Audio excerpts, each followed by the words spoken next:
Alright guys, welcome back to the channel. Thanks for checking the video out today. We're talking about the state of play that is set to happen on June 2nd, this Thursday. A lot of people are looking forward to it. A lot of PlayStation fans hoping that we get some solid announcements or reveals during the state of play. Well, it seems that we have our first potential leak of what could show up at the state of play. This is a list that has been making the rounds on the internet.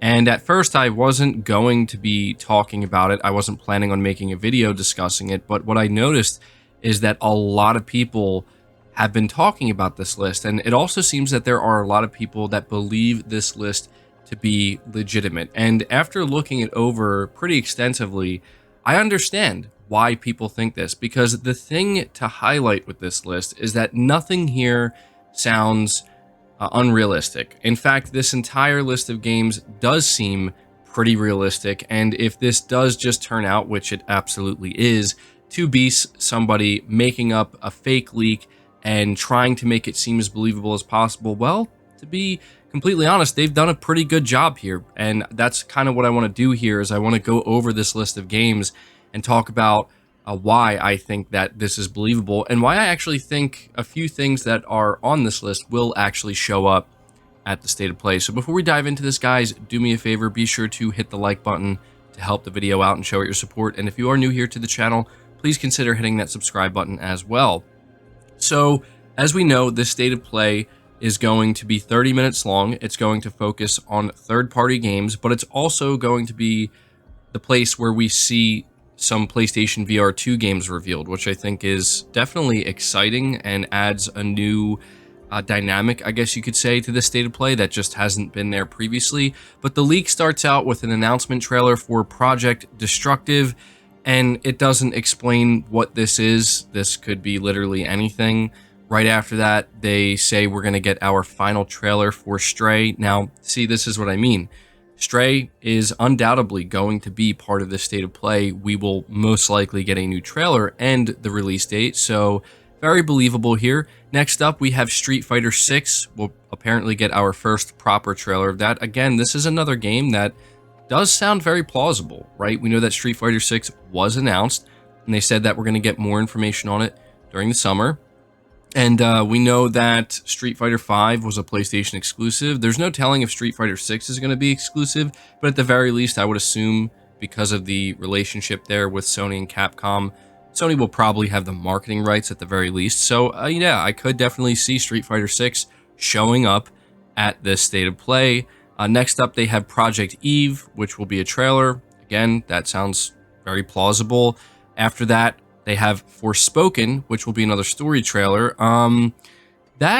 See, this is where I think things become a little bit less believable, because even though it's absolutely plausible that, and probably likely, that Forspoken will be at this state of play, I don't think we're going to get another story trailer. I mean, I say this because it seems like anytime they release a trailer that focuses on like the story and the dialogue and whatnot, and the characters specifically, it just isn't received as well as the trailers where they're just showing the action and the combat and the boss battles and the traversal. So I think that any marketing we see from Forspoken going forward, I could be wrong about this, but I suspect that's what it's going to focus on, because that's what gets people excited about this game, and that's what people have even said that, look, when you show this game off, that's really what we're interested in. That's what we want to see more than anything. Next up, they have Little Devil Inside, a gameplay trailer. This is absolutely believable. I mean, this was a game that was already, the focus of a previous state of play, and it's a game that people are patiently waiting for. So yeah, the timing seems right for Little Devil Inside to show up. And then we have the game Tchia, I think I'm saying that right. Apparently, we're going to get a story trailer for that. And so that is it for the third-party games for PlayStation before we get into the VR stuff. And see, that's the thing about this list, is that even though this list is obviously not legitimate, Sony does not create lists like this with a big state of play logo at the top. They don't create the lists like this, and they don't put it together like this because it's just way too easy to leak, and it doesn't make any sense. But that's the thing, is looking over this list, we're about halfway through, Yeah, it seems totally plausible. These are some great guesses, and I wouldn't be surprised if half the games we just went over actually do end up showing up at this state of play. But now we move into the VR stuff, and this is where things get a little bit more exciting. And I do think it is fair for PlayStation fans to have a little bit of excitement and anticipation for the VR stuff that we're going to see at the state of play, because even though we always have to like lower our expectations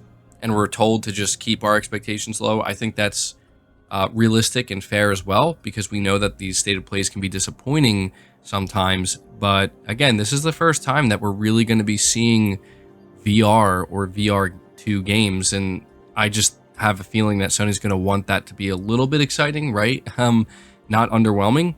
It just wouldn't bode well for their new hardware. But anyway, they say here they're going to start out with footage, or that's what they're calling it, and it's going to be for PlayStation VR 2, an overview. Next up, Call of Duty Modern Warfare 2 plus PlayStation VR 2, the announcement trailer. This, yeah, again, seems very plausible. We just heard the rumor from multiple sources that apparently there's some type of PlayStation VR 2 exclusivity with Modern Warfare 2. Yeah, I mean, this seems like the place to show it off. Why not, you know? And depending on what it is, it could be pretty exciting. Next up, Resident Evil Village Last Hopes update plus PlayStation VR 2. Now, this one would be significant if it does show up at the state of play. I mean, I think it is a really good guess because we saw that Capcom went out of their way to make Resident Evil 7 fully playable in PlayStation VR, and they were one of like the first major publishers and one of the first major IP to really do this. It would make a lot of sense for them to do it again with Resident Evil 8. Plus, you know, they talk about the DLC, so yeah, I mean, look, I'm not saying I believe it entirely, but again, it sounds plausible. After that, they have Avatar Frontiers of Pandora plus PlayStation VR 2, a gameplay trailer. This is another one that makes a lot of sense because recently we saw that Sony was talking about the big third-party games that they have the marketing rights to, and Avatar Frontiers of Pandora was one of the games that was listed there, and it led people to think that, oh, we're clearly going to see more of this game soon. And if I'm not mistaken, I think it's a first-person game. So the idea of them wanting to incorporate PlayStation VR 2 actually makes a lot of sense. So again, another one that's very believable. Then they have a Demonium plus PlayStation VR 2 announcement trailer. And then the final one is Resident Evil 4 2023. And they say teaser. And this is the one that I think for a lot of people automatically made them kind of scratch this off as, oh, this is totally fake. But I will admit that the idea of getting a teaser, and that's the important thing to highlight here, a teaser for Resident Evil 4 Remake, does actually sound kind of believable. I mean, there's going to be a lot of people tuning into the state of play. I would assume that Sony probably did get the marketing rights for Resident Evil 4 Remake, and I think that if Sony were to get Capcom to release the teaser for this during the state of play, then regardless of anything else we see at this state of play, I think it will automatically be a win for Sony and for state of play. But I'm not necessarily expecting it. I mean, I would love for Resident Evil 4 Remake to show up here. And I will say this, if it were to actually show up at the state of play, I'm going to tell you right now, it's probably just going to be that, a very short teaser, just something to get people excited and for Capcom to officially announce this project.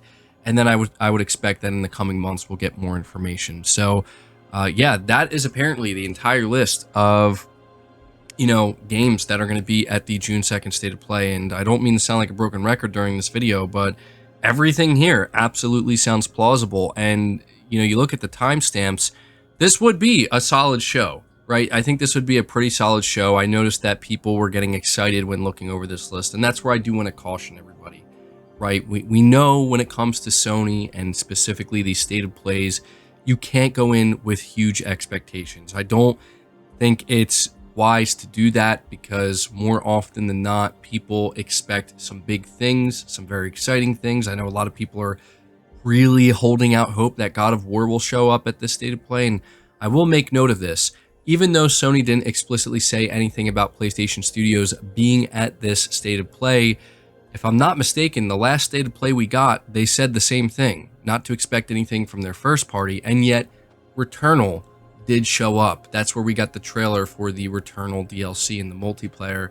And so, you know, it does kind of leave the window open a little bit where it could be possible that we could get a little something from PlayStation Studios. I'll tell you this. The fact that Sony's going to be focusing on PlayStation VR 2, and this is going to be their first time really showing off games for it, it would be genuinely surprising to me if we didn't see at least one title shown off from a first-party PlayStation studio. That would be surprising to me. But then again, we do have to keep our expectations in check, at least I'm going to. And I'm going to leave this up to you guys to determine whether or not you think it's fake. I think everybody can universally agree this is not a real list. But what do you think about the games that are on this list? Like, do you think this is a plausible list? What games from this list do you think will absolutely show up? I also want to make one last note here before ending the video. Something else, in my opinion, that was kind of a dead giveaway that this list was absolutely fake. Not just the presentation of the list and the way it looks, but the fact that there's 0 Final Fantasy here whatsoever. That makes no sense to me, considering all the information we've been hearing about Final Fantasy VII and how Square Enix is getting ready to talk more about Final Fantasy 16 and possibly remake Part 2. Yeah, the fact that it's not here, it's weird. Like, I'm fully expecting Final Fantasy to some extent, not necessarily any specific game, but to some extent, be part of this state of play. But anyway, guys, leave your thoughts down below. Again, leave the video a like if you enjoyed it, subscribe if you're new, hit the bell notification icon, and feel free to share this video out on top of all that. But until next time, guys, take care.